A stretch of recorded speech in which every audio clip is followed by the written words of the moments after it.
Hai, malam hari sering membuat kita lebih jujur. Ketika suara dunia mulai pelan, ketika tidak ada lagi yang harus kita kejar. Pertanyaan yang biasanya kita dorong ke sudut pikiran, perlahan mulai mendekat. Tentang hidup, tentang waktu, dan tentang satu hal yang akan datang, tapi jarang kita bicarakan, yaitu kematian.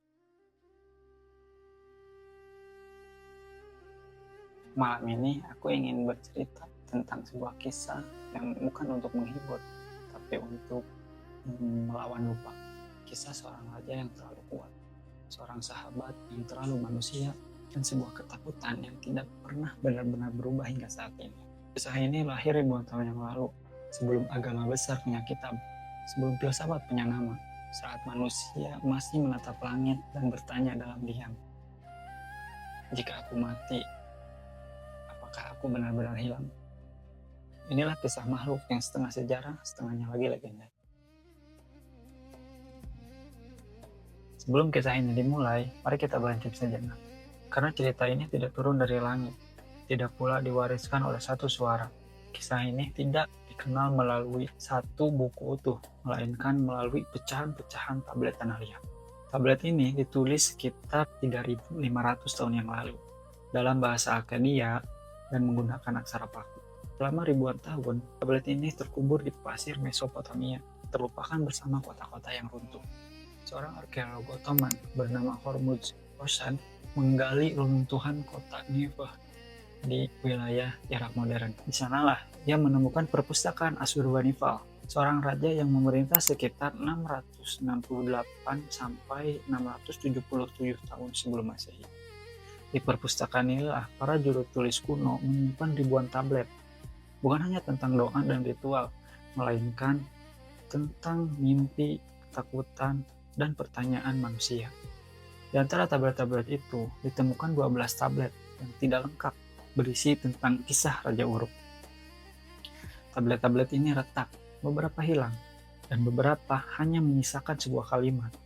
Namun justru dari kepingan yang rusak inilah kita mendengar suara manusia paling tua yang masih kita dengar hingga hari ini. Menurut Britannica, bagian-bagian hilang kemudian dilengkapi oleh fragmen yang ditemukan di wilayah Mesopotamia dan Anatolia. Dan bahkan sebelum versi Akkadia ini, ada 5 puisi pendek berbahasa Sumeria yang ditulis lebih awal, sekitar awal milenium 2 sebelum Masehi. Dan dari tablet-tablet retak inilah kisah ini dimulai. Kisah ini berasal yang oleh sejarah disebut Mesopotamia, tanah di antara dua sungai besar, Tigris dan Euphrates. Mesopotamia is an exceedingly fertile plain situated between the Tigris and the Euphrates rivers. For 5 millennia, this small strip of land situated in what is today Iraq, Kuwait, and Syria. Di sanalah manusia tidak hanya hidup, tapi menetap. Mereka membangun kota, menciptakan tulisan, dan mulai menyadari hal penting, bahwa tubuh bisa mati, tapi cerita bisa diwariskan. Dan kota paling penting di wilayah ini adalah Uruk. Kota yang memiliki tembok besar, yang menurut tablet membuka Epic of Gilgamesh dipuji sebagai mahakarya peradaban. Dan di kota inilah sejarah pertama kali menulis sebuah nama, itu Gilgamesh. Nama yang muncul dalam Sumerian King List, daftar raja-raja kuno mencampurkan sejarah dan mitos, bukan tentang akurasi, tapi tentang keabadian nama. Tablet 1, Epic of Gilgamesh, menggambarkan Gilgamesh sebagai raja yang 2/3 dewa, 1/3 manusia. Bukan soal darah, tapi soal jarak. Ia terlalu kuat, ia terlalu cerdas, ia terlalu berani. Namun kekuatan tanpa batas membuatnya lupa batasan. Menurut tablet yang sama, Gilgamesh memaksa rakyatnya untuk bekerja tanpa henti. Dia mengambil apa yang ia mau, tidak ada yang berani menentangnya. Dan rakyat Uruk tidak bisa memberontak. Mereka hanya bisa berdoa. Mereka memohon pada dewa agar diciptakannya seseorang yang mampu menandingi rajanya sendiri. Ironisnya, banyak tirani yang lahir bukan dari kebencian, melainkan dari ketakutan akan hilangnya kembali. Dan para dewa mendengar jeritan itu. Menurut Britannica dan tablet Akkadia versi Nineveh, Dewa Langit Anu memerintahkan penciptaan sebuah makhluk yang bisa menandingi Gilgamesh, dan makhluk itu bernama Enkidu. Enkidu tidak lahir di istana. Ia tidak dibesarkan oleh manusia. Ia hidup di padang rumput bersama binatang. Tubuhnya dipenuhi rambut. Ia minum air sungai. Ia tidak mengenal kekuasaan. Ia tidak mengenal kota. Ia tidak mengenal hukum. Enkidu adalah kebebasan yang belum tercemar. Namun ia diciptakan dengan satu tujuan, yaitu menjadi cermin untuk Gilgamesh. Ketika akhirnya Enkidu dibawa ke dunia manusia, melalui peradaban, melalui sentuhan, melalui kata-kata, ia berubah. Ia kehilangan kepolosannya, tapi ia memperoleh kesadaran, dan kesadaran itulah membawanya ke kota Uruk.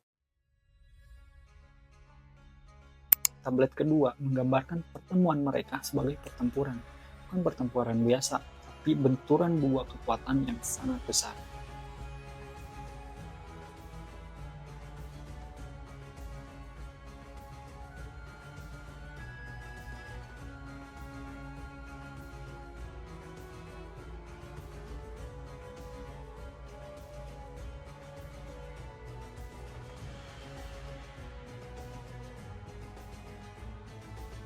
Dan Gilgamesh menang.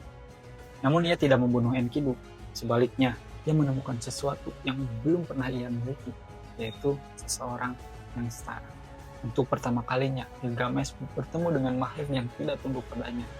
Dan Enkidu menyadari kenyataan pahit bahwa makhluk yang dianggap titisan dewa ternyata hanya manusia yang kesepian. Ironisnya, Gilgamesh tidak menjadi lebih bijak. Ia justru lebih berani melampaui batas. Ia ingin nama, ia ingin dikenang. Ia ingin sesuatu yang bahkan para raja sebelumnya tidak berani sentuh. Menurut Epic of Gilgamesh tablet kedua volume 5, hutan cedar adalah wilayah suci, bukan hutan biasa. Hutan itu adalah simbol batas manusia dan kehendak para dewa. Penjaganya adalah Humbaba. Humbaba bukan raksasa biasa. Ia adalah makhluk yang ditunjuk langsung oleh Dewa Enlil, dewa angin, kekuasaan, dan ketertiban kosmik. Ia adalah salah satu dewa tertinggi Mesopotamia. Humbaba digambarkan mengerikan. Napasnya adalah kematian, dan suaranya mampu membuat manusia lumpuh oleh ketakutan. Ia bukan jahat, ia adalah penjaga. Namun bagi Gilgamesh, Humbaba hanyalah penghalang bagi keabadian nama. Ia tahu para tetua Uruk melarangnya. Ia tahu Dewa Enlil bakal murka.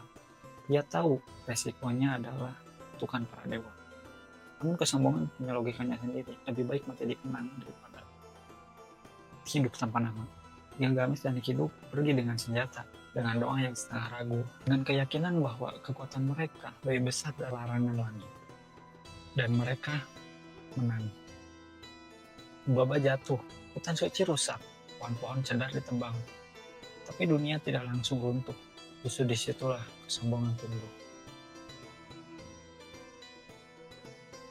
Kabar kemenangan sampai ke telinga Dewi Ishtar. Dewi cinta, hasrat, kesuburan, dan kehancuran. Ia adalah cinta yang memberi kehidupan, dan nafsu yang membawa kehancuran. Ia terpikat pada Gilgamesh, bukan karena kebijaksanaannya, melainkan karena kekuatan dan ketenaran.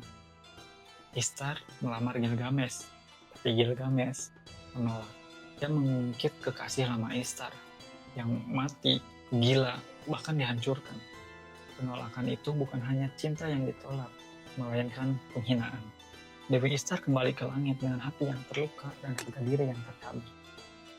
Ia tidak meminta keadilan, ia meminta balasan kepada ayahnya Anu, dewa langit tertinggi. Ishtar berkata, jika manusia boleh menghina dewa tanpa akibat, maka dunia tidak lagi memiliki batas. Dewa Anu ragu, karena setiap hukuman ilahi selalu membawa penderitaan. Namun Dewi Ishtar bersikeras, dan dari keraguan itulah lahir sesuatu yang tidak diciptakan untuk mendidik, tapi untuk mengajarkan. Ketika banteng surgawi menjejakkan kakinya di Uruk, bumi tidak berteriak. Ia mengeluh, tanah terbelah, lubang lebar terbuka, menelan manusia, ternak, dan harapan. Setiap hembusan napasnya mengeringkan ladang, setiap langkahnya mengosongkan hutan. Ini bukan makhluk yang bisa dilawan oleh keberanian semata. Ini adalah pesan. Namun Gilgamesh tidak membaca itu. Ia melihat binatang itu seperti melihat semua tantangan sebelumnya, sebuah nama yang harus dikalahkan agar dunia kembali tumbuh. Enkidu berdiri di sampingnya, namun untuk pertama kalinya ia ragu. Ia mengenal alam, ia hidup bersama binatang, dan ia tahu beberapa makhluk tidak diciptakan untuk ditaklukkan. Pertarungan itu singkat, tapi justru karena itulah ia mengerikan. Banteng surgawi mengamuk, tapi ia bukan petarung, ia adalah bencana. Gilgamesh menyerang dari depan, Enkidu menyerang dari belakang. Dengan satu tarikan kuat, Enkidu mencengkram kuat, dan dari situlah batas terakhir dilanggar. Mereka membunuh banteng itu. Tidak ada sorak, tidak ada rasa lega, hanya debu yang perlahan jatuh kembali ke tanah. Enkidu mengambil pahanya dan melemparkannya ke arah Dewi Ishak, bukan sebagai tanda kemenangan, melainkan sebagai penghinaan. Langit tetap cerah, namun sejak saat itu waktu berjalan dengan satu arah. Saat mereka menyentuh batas, hukuman para dewa tidak jatuh pada Gilgamesh, ia jatuh pada Enkidu. Menurut Epic of Gilgamesh, tablet ke-7, Enkidu bermimpi tentang kematian. Dalam mimpinya, para dewa berkumpul dalam sunyi. Anu, Ea, dan Shamash berbicara tanpa emosi, dan keputusan telah dibuat, bukan karena Enkidu jahat, bukan karena ia lemah, melainkan karena ia ikut melampaui batas yang tidak boleh disentuh manusia. Saat ia bangun, ia tahu tubuhnya mulai melemah, napasnya pendek, tenaganya perlahan pergi. Dan untuk pertama kalinya, makhluk yang lahir dari alam merasakan ketakutan manusia. Gilgamesh menjaga sahabatnya, hari, malam, tanpa tidur, tanpa doa. 2/3 dewa tidak bisa berbuat apa-apa. Enkidu mengutuk hari kelahirannya, mengutuk pintu kota Uruk, mengutuk peradaban yang membawanya jauh dari alam. Namun Shamash, dewa matahari, mengingatkannya dengan lembut. Tanpa Uruk, ia tak akan mempunyai sahabat.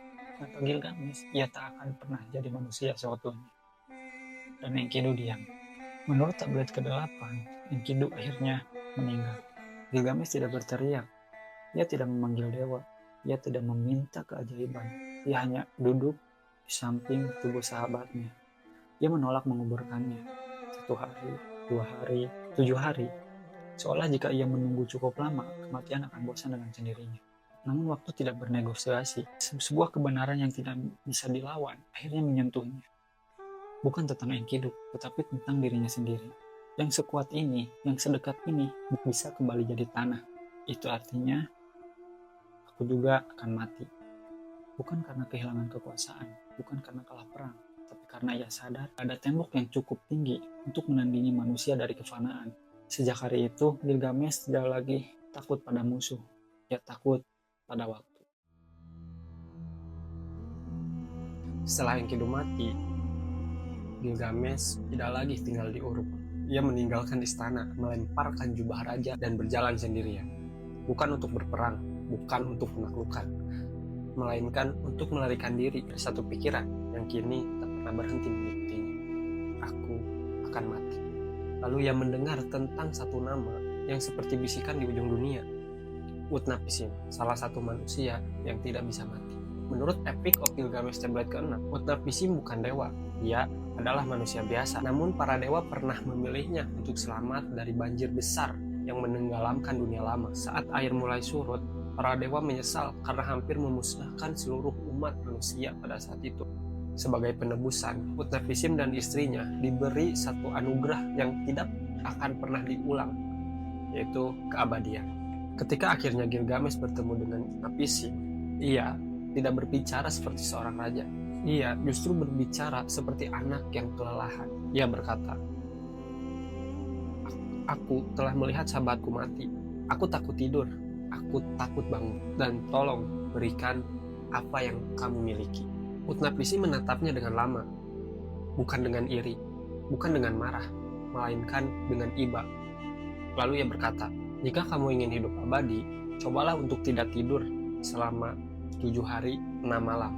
Gilgamesh duduk, mata terbuka, tubuh gemetar. Namun, bahkan ketakutan tidak bisa mengalahkan kodrat. Ia tertidur. Ketika ia bangun, roti-roti yang diletakkan di sekelilingnya mengeras. Waktu telah lewat. Keabadian gagal. Bukan karena dosa besar, melainkan karena lelah.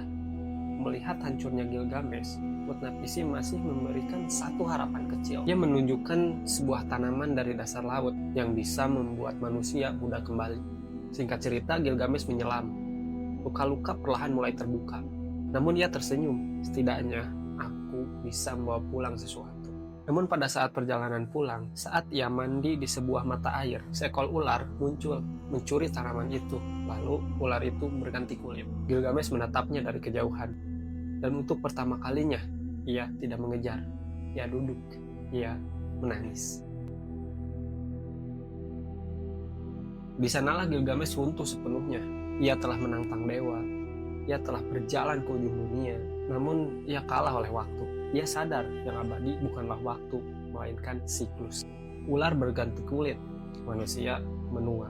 Alam bisa memperbarui diri. Manusia hanya bisa mengingat. Ketika Gilgamesh akhirnya kembali ke Uru, ia tidak lagi menunjuk langit. Ia menunjuk tembok dan berkata, "Lihat apa yang telah kita bangun."